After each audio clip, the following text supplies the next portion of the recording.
Laden, no matter where or when. In Afghanistan, too. In a letter to a like-minded comrade, he depicts what he considers the best method. Al-Qaeda concentrates on its external big enemy. The enemies of the Ummah are a malicious tree with a huge trunk that has many different sizes of branches, including the countries of NATO. We want to cut this tree at the root. Our strength is limited, so our best way to cut the tree is to concentrate on sawing the trunk of the tree. For example, if we were on the road between Kandahar and Helmand and army vehicles of Afghanis, NATO and Americans drove by, we should choose to ambush the American army vehicles, even though the American army vehicles have the least amount of soldiers. We will continue to pressure the Americans until there is a balance of terror.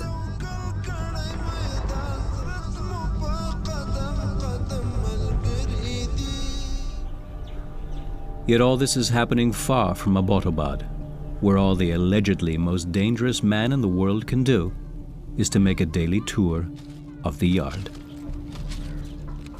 He is extremely cautious to avoid being discovered. The residents keep to themselves. They even burn their trash instead of having it collected. Bin Laden wants the household to be self-sufficient in every possible way. So the bodyguards were bringing goats that they bought locally and they would slaughter them. I saw there were areas where they were keeping cows for milk. I saw chicken coops where they were keeping chickens for eggs. I saw all sorts of vegetables they were growing. I saw cucumbers, maybe lettuces. It was a completely self-sufficient environment.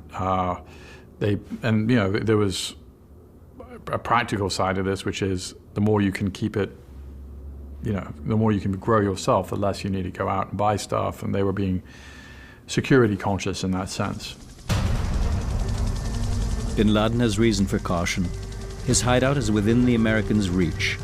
Since 2009, they've been flying more and more special missions from their bases in Afghanistan. Night after night, a unit is airdropped somewhere to search houses and take out key opponents.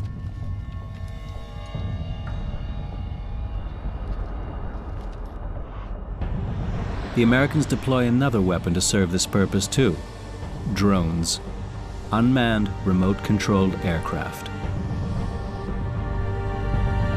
Bin Laden is aware of the threat. He writes, "The spying war and spying aircraft benefited the enemy greatly and led to the killing of many jihadi cadres, leaders, and others. This is something that is concerning us and exhausting us." For the CIA, this was a capability that those involved in the counterterrorism mission, they just saw its potential sooner than their counterparts in the military, who regarded this as this odd aircraft. What possible use could this be? They didn't see what it could do as quickly or readily as the CIA did. And so the CIA basically adopted this platform, adopted this aircraft and developed it.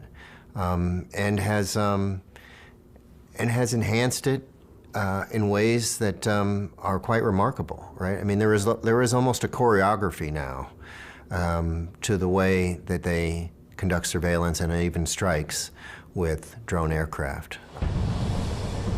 In 2009, a drone strike in the Pakistani-Afghani border region kills Bin Laden's 30-year-old son, Saad. He belonged to the top echelon in al-Qaeda and had been tipped as his father's successor.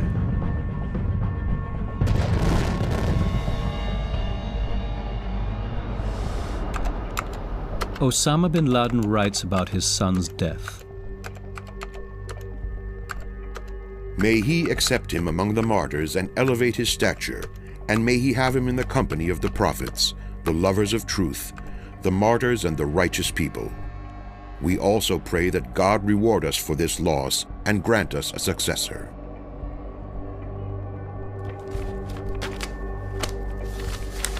He gave his sons mixed messages.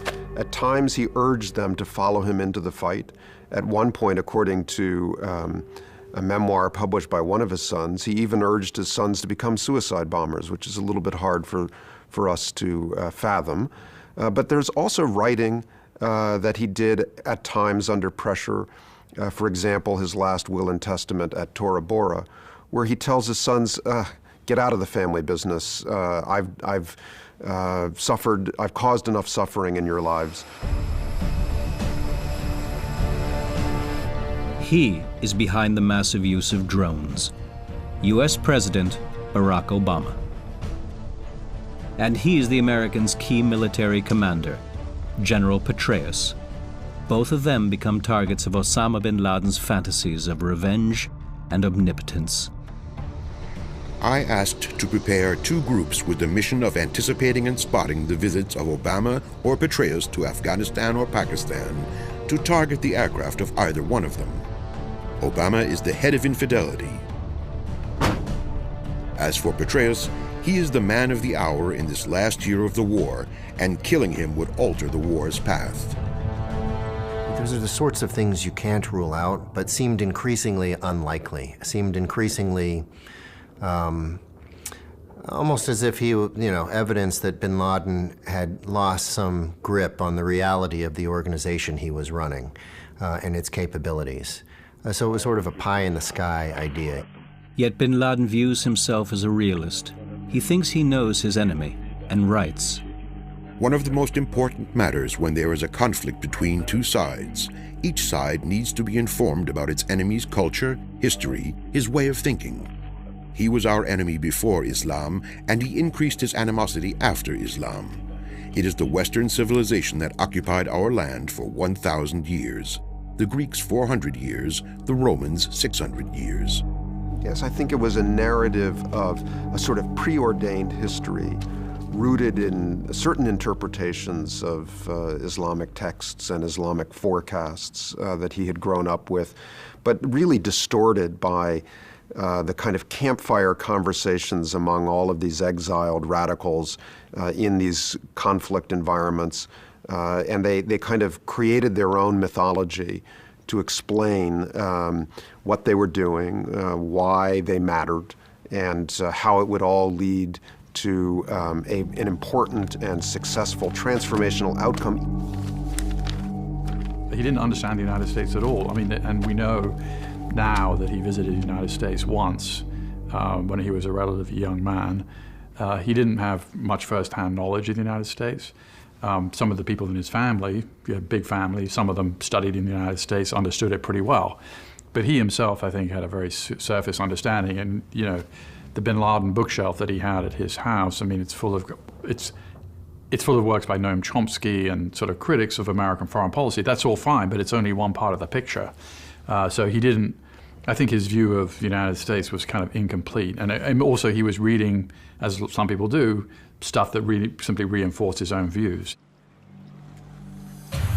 The picture bin Laden has of Germany is homespun too. He believes he knows the easiest way to hurt it. Boycotting German automobiles means harm to the automotive sector first, and with it other companies will be hurt also, such as BASF, the largest chemical company in the world, and also the steel industry. Both are important sectors in Germany. Boycotting the German automotive industry will lead to the loss of jobs. Advice: avoid talking about the Jews and Palestine when talking to Germans. This subject is very sensitive in Germany and will bring negative results to our goal. However, in bin Laden's eyes, the main adversary is the USA. America has to stop its evil, such as the support for the Jews, and leave the Muslims alone so the Muslims can establish an Islamic state where Islam will prevail. We want to fight the United States, the leader of the infidels. It is a known fact that the American people, who are represented by the Congress and the White House, are the holders of the supreme power in the U.S., and they are the ultimate decision makers. Thus, we have to focus on killing and fighting the American people.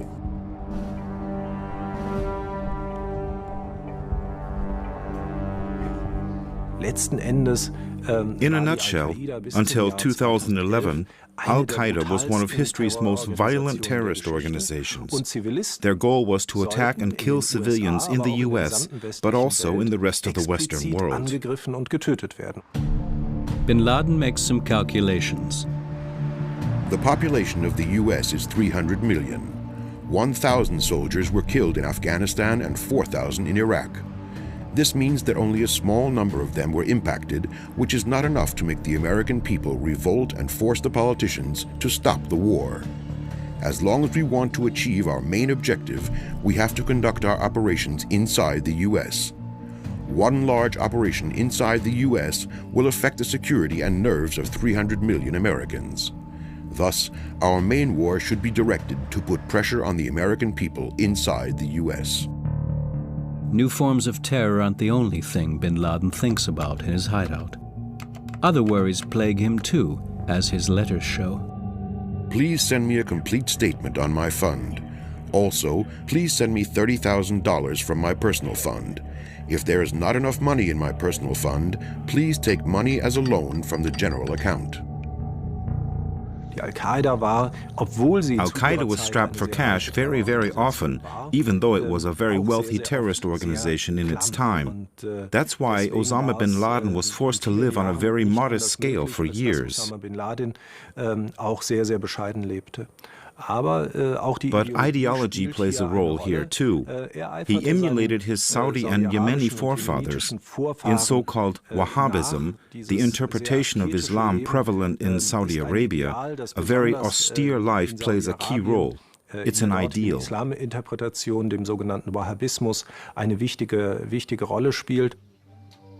As a result, bin Laden lives almost as unassumingly as the ordinary people in his neighborhood in Abbottabad. They were living in relative discomfort, I would say. The main house had one sitting room with a kitchen. It had 2 bedrooms on each floor, the ground floor, the first floor, and the second floor. So there were a total of 9 bedrooms for 17 people. Another resident is supposed to join them from Tehran. Bin Laden's wife, Karia, has been held in Iran, the nation led by Shia mullahs, for years, along with several of their children. Well, an Iranian diplomat had been taken hostage by al-Qaeda, effectively, and they held him, I think, for a couple of years, and the Iranians wanted this diplomat back, and they had something al-Qaeda really wanted, which was bin Laden's family members who'd been living in Iran under a form of house arrest, so a deal was made. And it was essentially kind of a prisoner swap. Bin Laden wants to have Karia join him, but his Pakistani backers disapprove, as he writes to his wife in late 2010. I have been living in the company of some of the brothers from the area for years, and they are getting exhausted, security-wise, from me staying with them. They are shutting down, and they asked us all to leave. They mentioned that our number is large and beyond what they can handle. Bin Laden's willing to take a major risk for his wife's sake and even leave the safe house to meet her in secret. He asks a trusted aide in a letter. With God's permission, I will visit her. In your opinion, what is the suitable time for movement from our area to your area? Is it after sunrise when movement is weak because of the extreme cold? Or is it after sunset? Is it suitable for the brothers to take me to the place where I met with the brother from our side a while ago in the neighboring city? The letter suggests that he left the house at least once.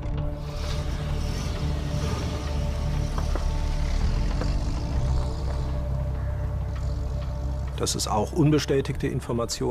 pretty amazing that unconfirmed information in his papers reveals that he left the compound. It's hard to picture a major figure as striking as Osama bin Laden being able to move around unnoticed in Pakistan.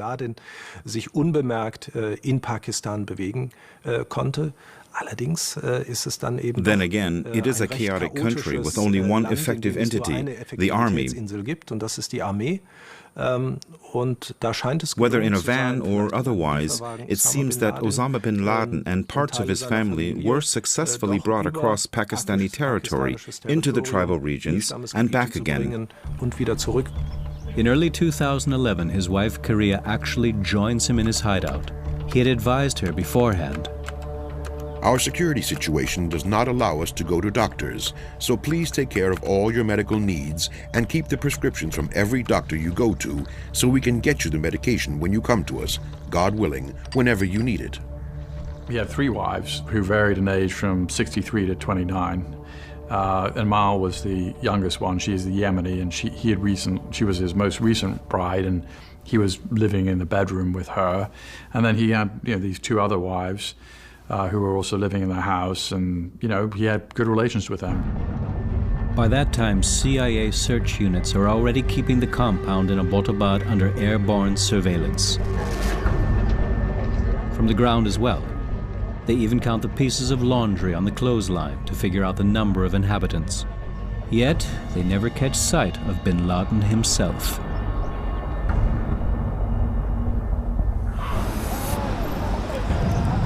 Since early 2011, US President Obama has received regular reports on one of the residents of the house in Abbottabad, who was identified as a member of al-Qaeda and apparently works as a courier for an important person.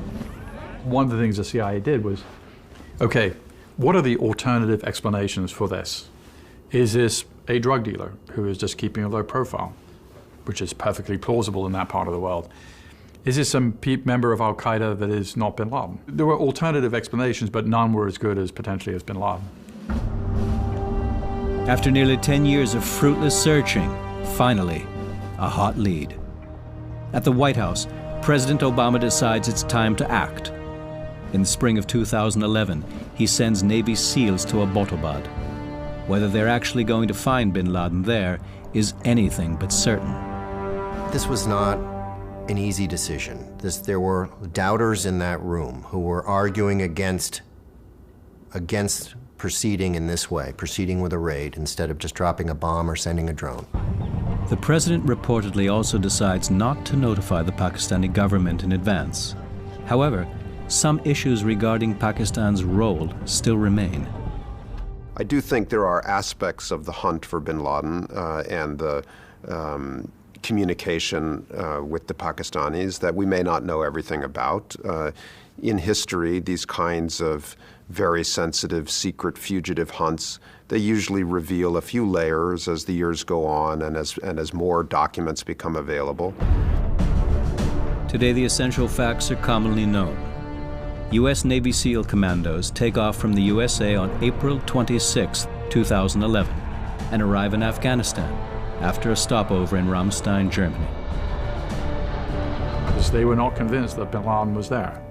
Some people thought it was very likely, some people thought it was maybe. And it was a very, I think President Obama made, clearly he made the right decision. I think he made a very tough call.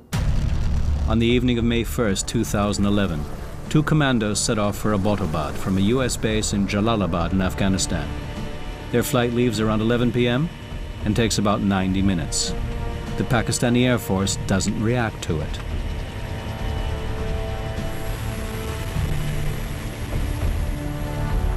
There was no aerial threat from Afghanistan, from our western borders.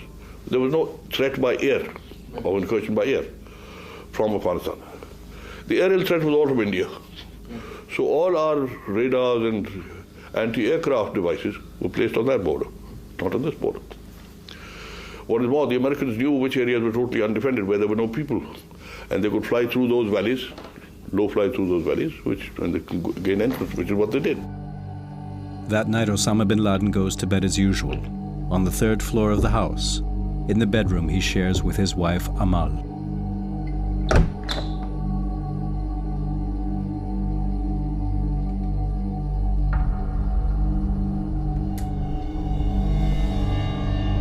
"1 a.m. U.S. Navy SEALs infiltrate the compound. One of the commando units kills bin Laden's 2 couriers and one of his adult sons during a firefight. Another unit heads off in search of the target.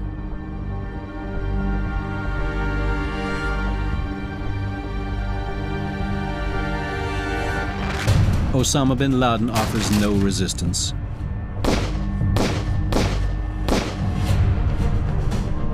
A few hours later, a VTOL jet lands on the U.S. aircraft carrier Carl Vinson, stationed in the Indian Ocean. Bin Laden's body is on board. The Americans have left his wives and children behind in Abbottabad, handcuffed. On the aircraft carrier, Bin Laden's body is prepared for burial according to Islamic ritual. Bin Laden is given a burial at sea. This way his body will never be found. I mean, you know, in Islamic custom, you're supposed to bury within 24 hours, and I mean, they didn't want Bin Laden to bury his burial place to be a place of pilgrimage. And so, you know, I think the sea burial was the least bad option they came up with. At the same time, the world at large learns of the terrorist leader's death. Tonight, I can report to the American people and to the world that the United States has conducted an operation that killed Osama bin Laden, the leader of al-Qaeda. It was a big story, but it wasn't, you didn't have billions of people protesting. And you didn't, I think the reason for that is bin Laden did not die on the battlefields of Tora Bora in Afghanistan fighting the Americans. He died in a suburban compound, surrounded by his wives and kids. He put up no resistance. It was not a heroic end. He didn't go out with a bang, he went out with a whimper. The focus of global attention shifts overnight to the city of Abbottabad and the mysterious house in Bilal town. Neither spectators nor journalists are allowed to enter the compound itself, though there are some exceptions. I was amazed, I must admit, very surprised at the lack of security that there was, because one would, in this high technology era, one would have visualized some high technological equipment for security of the house. There wasn't any, none at all. Following the dramatic events, as a former general of the Pakistani army, Shaukat Qadir is granted access to bin Laden's hideout. One aspect draws his attention.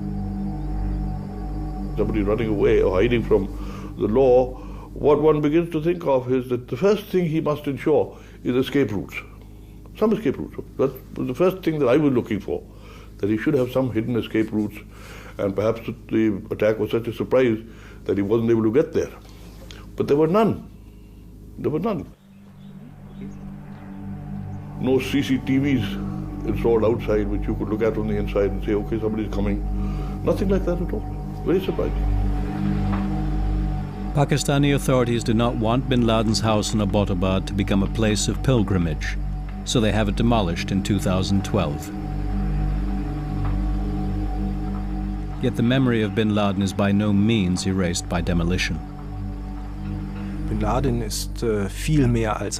Laden is much more than a historic figure, because he made a very decisive mark in shaping today's world, using admittedly highly effective terrorist attacks that continue to define global politics to this day. He managed to induce a superpower to counter-react into overreacting.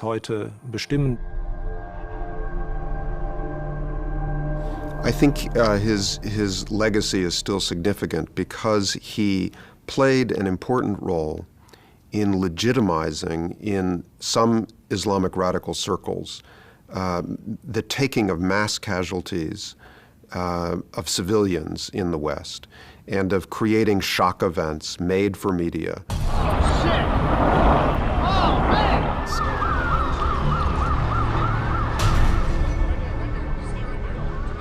What we have now is a style of terrorism that bin Laden helped to invent, which is just the shocking mass casualty attack against soft targets. His means were violent, his strategies simple.